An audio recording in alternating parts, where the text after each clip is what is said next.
একটা লোভনীয় ভর্তা হবে, বেগুন ভর্তা। শীত মানেই ভর্তা, বিভিন্ন রকমের ভর্তা। আজকে তোমাদের দেখাচ্ছি বন্ধুরা।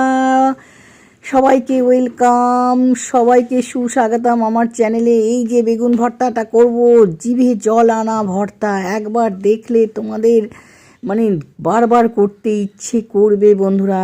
সবাই দেখতে থাকো। বেগুনকে একদম কাট করে দিলাম, দেখেছো কি কষ্ট হচ্ছিল যখন চাকু দিয়ে কাট করে করে। আর দেখো রসুন মানে বোতাম বোতাম ভরে দিলাম বেগুনের মধ্যে, বোতাম লাগিয়ে দিলাম। দিয়ে এবার গ্যাসের পাড়ে চলে এলাম। একদম জালিদার ছাকনা নিয়ে নিবে, নিয়ে এই দেখো বেগুন বসিয়ে দিলাম।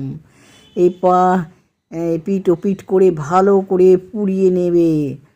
আর বন্ধুরা সবাইকে ওয়েলকাম। কে কোথা থেকে দেখছো বন্ধুরা, সবাইকে অনেক অনেক ভালোবাসা আমার চ্যানেলের পক্ষ থেকে, আমার পক্ষ থেকে। সবাই একটু চ্যানেলটাকে সাবস্ক্রাইব করে নিয়ে বেল বাটনটা অল করে নিয়ে তারপরে দেখো আমার নতুন নতুন অনেক ভিডিও আসবে। সাথে চলে এলাম লঙ্কা পুড়িয়ে নিলাম, শুকনো লঙ্কা দিয়ে বেগুন ভর্তা। এর আগে খেয়েছো কি না, দেখেছো কি না বন্ধুরা? বেগুন ভর্তা পুড়িয়ে দিলাম, লঙ্কা পুরাতেও কষ্ট হচ্ছে। সব পুড়িয়ে পুড়িয়ে এই পুরানোটা না আমার মনে হয় খুব কষ্টকর।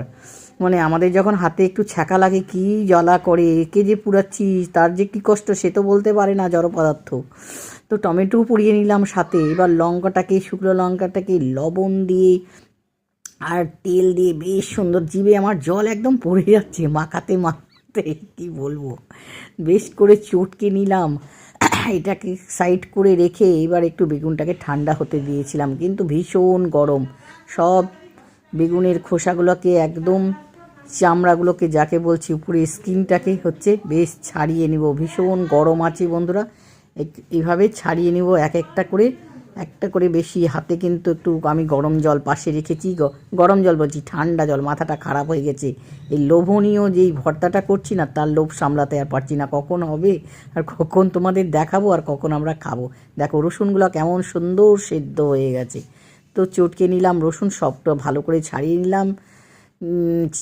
তারপরে দেখো টমেটোটাকেও ছাড়িয়ে নিচ্ছি বেশ। টমেটোটাকে সুন্দরভাবে এই ভর্তার মধ্যে একটু টমেটো পোড়া দিলে না জাস্ট জমে যাবে বন্ধুরা। আর কি দিয়ে খাচ্ছি সেটাও দেখলে তোমাদের একদম মানে কি বলবো, জিভে তো জল আসবেই। আর মনে রাখতে পারবে চিরদিনের মতন এই ভর্তার স্বাদ যে কি বলে বোঝাতে পারবো না, ভাগ করে দিতে ইচ্ছা করবে না কাউকে। তো বেশ করে সুন্দরভাবে সব দিয়ে একদম চটকে নিলাম। ধনে পাতা, পেঁয়াজ কুচনো, কাঁচা লঙ্কা আর লবণ, তেল আর হচ্ছে শুকনো লঙ্কা সব দিয়ে চটকে নিয়ে রাখো বাটিতে ভরে নিয়ে